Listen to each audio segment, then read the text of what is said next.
오늘 우리에게 주신 하나님 말씀은 스가랴서입니다. 스가랴서 7장입니다. 스가랴서 7장 1절에서부터 마지막 14절까지의 말씀, 구약성경 1317페이지 정도에 있습니다. 스가랴서 7장 1절에서 14절까지의 말씀, 우리 찾으신 줄 알고 제가 한 절, 우리 성도님들이 한 절 나누어서 봉독하겠습니다. 1절입니다. 다리오 왕 제4년 아홉째 달 곧 기스레월 4일에 여호와의 말씀이 스가랴에게 임하니라. 스레셀 레겐멜렉과 그의 부하들을 보내어 여호와께 은혜를 구하고 만군의 여호와의 전에 있는 제사장들과 선지자들에게 물어 이르되 내가 여러 해 동안 행한 대로 5월 중에 울며 근신하리이까 하매 만군의 여호와의 말씀이 내게 임하여 이르시되 온 땅의 백성과 제사장들에게 이르라. 너희가 70년 동안 다섯째 달과 일곱째 달에 금식하고 애통하였거니와 그 금식이 나를 위하여 한 것이냐.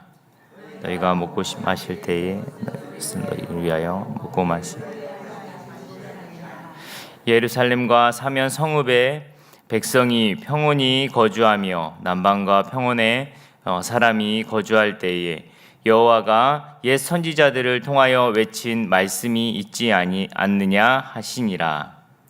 여호와의 말씀이 스가랴에게 임하여 이르시되 만군의 여호와가 이같이 말하여 이르시기를 너희는 진실한 재판을 행하며 서로 인애와 긍휼을 베풀며 과부와 고아와 나그네와 궁핍한 자를 압제하며 서로 해하려고 마음에 도모하지 말라 하였으나 그들이 듣기를 싫어하여 등을 돌리며 듣지 아니하려고 귀를 막으며 금강같이 하여 율법과 만군의 여호와가 그의 영으로 선지자들을 통하여 전한 말을 듣지 아니하므로 큰 진노가 만군의 여호와께로부터 나왔도다.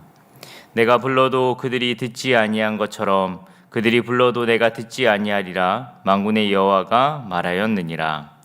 내가 그들을 바람으로 불어 알지 못하던 여러 나라에 흩트는다. 그 후에 이 땅이 황폐하여 오고 가는 사람이 없었나니 이는 그들이 아름다운 땅을 황폐하게 하였음이니라 하시니라. 아멘. 오늘 스가랴서 7장 1절에서부터 14절까지의 말씀을 가지고 나의 신앙을 점검하라, 나의 신앙을 점검하라 라는 제목으로 은혜를 나누고자 합니다. 여러분 한번 생각해 보십시오.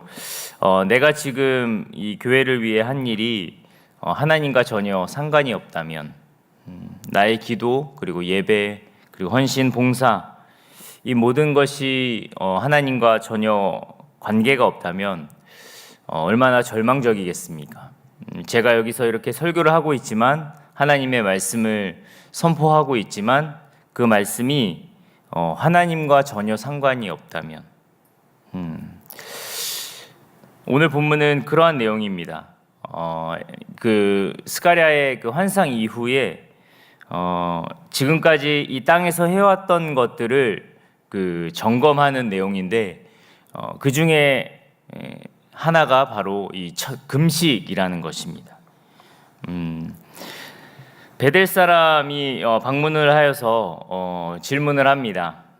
지금 그 금식을 우리가 계속 해야 됩니까? 라고 이야기합니다. 그때가 언제냐면 다리오 왕 아홉째 달 곧 기스레월 4일, 그러니까 다리오 왕 4년 9월 4일쯤 되었던 그때입니다. 그때는 BC 한 518년 정도로서 환상이 스가랴에게 나타난 그 환상, 스가랴가 520년 정도의 하나님 앞에 하나님의 말씀이 선포되어지고 그 환상이 보여지고 난 후에 한 2년이 지났을 때입니다. 시기적으로 보면은 이 성전이 그 무너졌던 그 성전을 다시 건축하는 그 시기가 한 중반 정도 흘렀을 때, 그 성전이 한 중반 정도로 이렇게 완성이 되어 갈 때 그때의 말씀입니다. 그때에 어떠한 그 이 베델 사람들이 와서 방문하여서 질문을 하는 것입니다. 우리가 이 금식을 계속해야 됩니까? 이 어떤 일이 이 절반 정도에 이르렀다라는 것은 이제 처음에 시작할 때는 그게 보이지 않으니까 이게 될까라고 그런 생각을 했을 텐데 4년 전에 저희가 여기 서부교회에 와서 리모델링 할 때도 그랬습니다. 이렇게 설계 도면을 그려왔는데 이게 정말 될까라고 생각을 했는데 이제 모든 것들이 이렇게 변화되어지면서 한 절반 정도 왔었을 때 되겠다라는 생각이 들듯이 이제 이 성전이 절반 정도 완공이 되었다라는 것은 절반 정도 이제 완성이 되어 가고 있다라는 것은 그들 앞에 이제 눈으로 그 모든 것들이 보여지는 그런 상황이었습니다. 그때에 베델 사람들이 와서 질문을 하는 것입니다. 이 베델이라는 것은 우리가 이 성경에서 아주 중요한 지명이죠. 예루살렘에서 한 북쪽으로 위쪽으로 한 20km 정도 떨어진 곳입니다. 이 베델은 아주 의미 있는 장소입니다. 야곱의 사닥다리가 있었던 그 사닥다리의 그 비유가 있었던 그곳이고 북이스라엘의 그 금송아지를 세운 그런 곳. 그러니까 즉 그곳에서는 신을 향한 열망과 그 종교심이 아주 강했던 그런 곳이었습니다. 그곳에서 사람들이 와서 이제 성전이 절반 정도 완공이 될 쯤에 이야기하는 것입니다. 뭐라고 이야기하죠? 바로 우리가 언제까지 금식을 해야 됩니까? 라고 이야기합니다.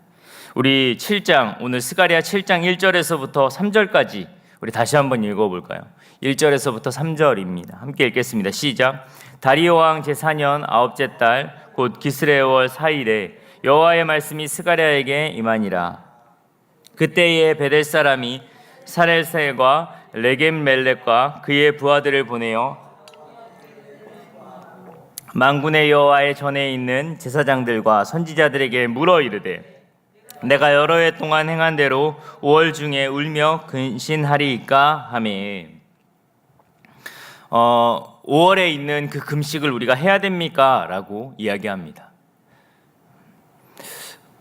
이 금식에 관해서는 586년에 바벨론에 의해서 남유다가 완전히 멸망한 후에 그들에게 회복의 기간을 갖습니다. 70년 후에 하나님께서 회복하겠다라는 그 약속의 말씀을 주시는데 그 70년 후에 회복이 하기 전에 이 70년 동안 생겨났던 새로운 그런 일이 있었는데 그게 뭐냐면 금식하는 달이 생기게 되었습니다. 그래서 이 5월 중에 그 금식하는 날, 사실은 이 금식은 4월의 금식과 그리고 5월의 금식, 7월의 금식, 그리고 10월의 금식이 있습니다.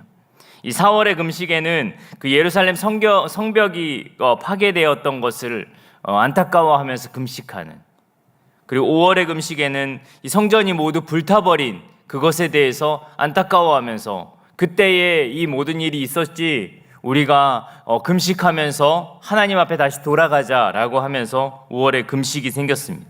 이 7월의 금식은 그달랴의 그 살해가 되어지는 그날에, 그리고 10월에는 느부갓네살 왕이 예루살렘에 포위하던 그때를 기억하면서 이들이 586년에 바벨론에 의해서 완전히 멸망했었을 그 이후부터 70년간 계속적으로 해왔던 금식이었습니다. 이 내용은 열왕기 하 25장에 보면 다 나오는 내용입니다. 근데 이 금식을 계속 지켜왔던 거죠.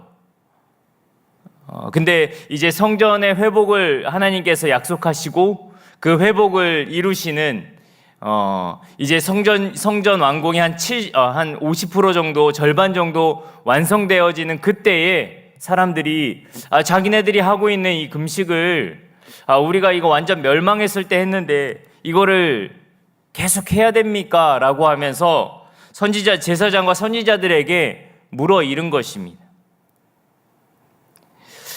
우리 오늘 본문 4절과 5절 말씀, 그것에 대해서 하나님께서 대답하시는데요. 뭐라고 대답하시냐면 4절과 5절 말씀입니다. 함께 읽어볼까요? 시작. 만군의 여호와의 말씀이 내게 임하여 이르시되 온 땅의 백성과 제사장들에게 이르라. 너희가 70년 동안 5달과 7째 달에 금식하고 애통하였거니와 그 금식이 나를 위하여 한 것이냐. 하나님이 스가랴를 통해서 말씀하시는 겁니다. 너네가 오늘 이 본문에서는 5째 달, 7째 달만 나왔는데 사실은 이거는 1년의 절기 가운데 있는 모든 금식을 말하는 거죠. 4월 달과 10월에 있던 그 금식까지 다 포함해서 너네가 그 금식을 했는데 그 금식이 나를 위하여 한 것이냐? 아니면 너희를 위하여 한 것이냐? 물어보는 것입니다. 우리 7절 말씀, 6절과 7절 말씀 한번 읽어볼까요? 6절 7절입니다. 시작. 너희가 먹고 마실 때에 그것은 너희를 위하여 먹고 너희를 위하여 마시는 것 아니냐. 예루살렘과 사면 성읍에 백성이 평온히 거주하며 남방과 평원에 사람이 거주할 때에 여호와가 옛 선지자들을 통하여 외친 말씀이 있지 않느냐 하시니라. 하나님께서 말씀하십니다. 이게 너네를 위해서 했냐? 아니면 나를 위해서 한 거냐? 너희가 먹고 마실 때 그 모든 것들 너희를 위해서 한 거 아니냐? 그러니까 이 금식 사실은 너희가 좋자고 우상 숭배와 같이 이거라도 하면 하나님이 우리를 불쌍히 여기셔서 하나님이 은혜를 베풀어 주겠다라는 그 마음으로 진짜 나에게 돌아오기 위하여서 통회하면서 그런 역사적인 아픔들과 하나님의 그 진노하심과 심판의 그 모습 속에서 그들이 돌아오며 회개하면서 했던 금식이 아니라 결국 너희를 위한 우상 숭배와 같은 금식을 너희가 하지 않았느냐라고 하면서 하나님이 스가랴를 통해서 말씀하고 있는 것입니다. 형식만 있지 그 안에 진정한 회개와 삶의 변화가 없는 그런 금식을 너희가 해와 놓고선 이 금식을 해도 됩니까 안 해도 됩니까 이야기하는 너희들이 참 우습다라고 말씀하시는 것입니다. 이 금식이 근본적으로 왜 이 금식을 해야 되는 것이냐라고 하면서 하나님이 왜 이 금식을 해야 되는 것이냐에 대해서 또 말씀하십니다. 그것이 무엇이냐면 8절 이후에 나오는 말씀입니다. 이 8절 이후의 말씀을 한번 보도록 하겠습니다. 8절 9절 말씀 우리 한번 읽어볼까요? 8절 9절입니다. 시작. 여호와의 말씀이 스가랴에게 임하여 이르시되 만군의 여호와가 이같이 말하여 이르시기를 너희는 진실한 재판을 행하며 서로 인애와 긍휼을 베풀며 10절입니다. 과부와 고아와 나그네와 궁핍한 자를 압제하지 말며 서로 해하려고 마음에 도모하지 말라 하였으나 아멘. 너희들이 이 금식하는 이유가 왜 그렇게 하는 줄 아냐? 바로 내가 말한 이 말씀을 지키기 위한 금식이다. 금식은 흉악의 결박을 끊고 하나님의 말씀 앞에 서게 하는 이 말씀을 지켜나가는 것을 위해서 하는 금식인데 너희는 형식만 있고 너희의 의를 위해서 마치 우상 숭배와 같은 이런 금식을 하는 너희들의 이 금식 이제 와서 언제까지 해야 되냐고 물어본다면 너희들의 이 금식이 잘못됐다라고 이야기하는 것입니다. 결국 이 금식을 하는 이유는 이 하나님의 말씀을 지키기 위한 것, 하나님의 말씀의 뜻대로 행하기 위한 것이다 라는 것을 하나님은 이 스가랴를 통해서 말하고 있는 것입니다. 11절 말씀 읽어볼까요? 11절입니다.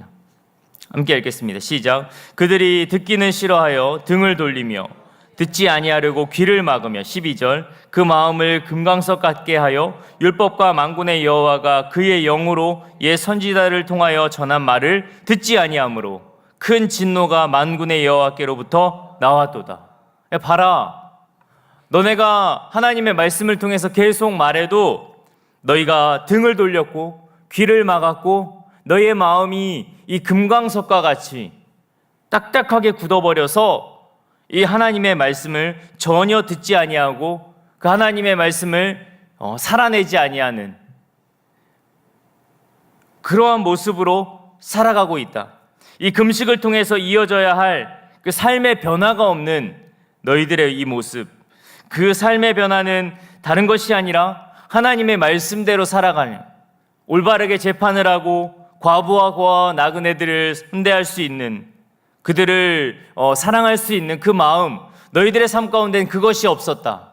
결국 하나님의 말씀을 듣지 않는 금식이 문제가 아니라 어떤 신앙적인 행위가 문제가 아니라 진짜 이 하나님의 말씀을 듣지 아니하는 그 모든 행위들이 잘못됐다라고 말하고 있는 것입니다. 우리의 삶 가운데도 하나님이 오늘 말씀하십니다. 너희가 드렸던 그 예배, 너희가 했던 그 헌신, 그 헌금, 그리고 그 봉사, 그 모든 것, 사실은 하나님의 말씀대로 살기 위한 너희들이 하는 것인데, 이 하는 행위들만 남고 이 하나님의 말씀을 지키려고 하는 그 삶이 없다면 오늘 이 이스라엘 백성들에게 꾸짖는 이 하나님의 말씀이 우리에게도 동일하게 들리는 것입니다. 여러분, 우리가 예배를 드리고 하나님 앞에 헌신을 하고 헌금을 하고 너무 귀한 일입니다. 그런데 정말 하나님의 말씀대로 살기 위한 우리의 삶의 모습에서 그것이 드러나지 않는다면 오늘 이 진정한 금식이 사라져버린 이 이스라엘 백성들의 모습과 동일하게 되어 있다라는 것을 기억해야 할 것입니다. 우리는 그거는 하지만, 예배는 드리지만, 그리고 봉사는 하고 헌신은 하고 헌금은 하지만 하나님의 말씀은 듣기 싫어하고 등을 돌리고 귀를 막고 우리의 마음이 굳어져서 그 하나님의 말씀대로 살아가지 못한다면 이것은 우리가 점검해 봐야 된다는 것. 제가 처음에 말씀드렸던 것처럼 하나님을 위해서 내가 하고 있는 그 모든 일들이 하나님과 전혀 상관없이 되어지고 있다면 얼마나 절망적이겠습니까? 이들이 했던 그 모든 금식, 1년에 4번을 지켜서 금식했던 그 금식이 진짜 그 금식의 의미를 따르지 못하고 우상숭배와 같은 그런 금식이었다면 얼마나 절망적이겠습니까? 우리의 신앙도 마찬가지입니다. 오늘 이 말씀을 통해서 하나님은 우리가 하고 있는 이 모든 것들을 점검하기를 원하십니다. 다시 한번 진짜 내가 이것을 왜 하고 있는지, 다시 한번 내가 왜 예배드리고 있고, 왜 하나님 앞에 기도하고 있고, 왜 하나님 앞에 헌신하고 봉사하고 이 모든 것들을 왜 하고 있는지, 우리는 다시 한번 신앙을 점검하면서 진짜 하나님의 말씀이 내 삶 가운데 드러나고 있는지, 내가 교회를 다닐 때는 교회에서는 그 모든 것들을 행하고 있는 것 같지만 삶으로 돌아가서는 또 똑같이 살아가는 세상의 방식과 세상의 가치 그대로 살아간다면 하나님이 우리의 예배를 기뻐하실까? 우리의 헌신을 기뻐하실까? 우리가 다시 한번 점검할 수 있는 그런 시간들이 되어지기를 예수님의 이름으로 축복합니다. 이것은 단순히 금식을 했는가 안 했는가의 문제가 아니라 그들의 이 모든 종교적인 행위가 하나님의 말씀 앞에 서고 하나님의 말씀을 세워지는 그 통로였는지를 돌아보듯이 우리가 하고 있는 모든 예배와 하나님을 향한 그 헌신과 봉사, 이 모든 것들이 하나님의 말씀을 세우기 위한 통로였는지 돌아볼 수 있는 저와 여러분 되어지기를 소망합니다. 그래서 진정한 헌신, 진정한 예배, 진정한 주님을 향한 그 사랑의 마음을 회복하여서 하나님이 원하시는 그 일들을 통해서 진짜 하나님께서 회복하는, 하나님이 우리의 삶을 회복시키는 그런 놀라운 일이 있기를 예수님의 이름으로 축복합니다. 이제 8장에서 그 완전한 회복에 대한 그 약속의 말씀을 전합니다. 너희가 진정으로 나를 위하여 그렇게 금식하고 그렇게 예배하고 그렇게 하나님 앞에 섰었을 때 내가 어떻게 너희를 회복할지 하나님께서는 말씀하여 주십니다. 이 놀라운 축복이 우리의 신앙을 점검하여서 내가 진짜 예배하는 이유, 내가 진짜 기도하는 그 모든 기도의 그 제목들, 그리고 내가 하고 있는 이 헌신과 교회를 위하여 또 하나님을 위하여 하고 있는 이 모든 것들을 점검하여서 진짜 하나님이 받으시기에 합당하신 그런 예배, 그런 헌신, 그런 봉사가 되어지기를 예수님의 이름으로 축복합니다.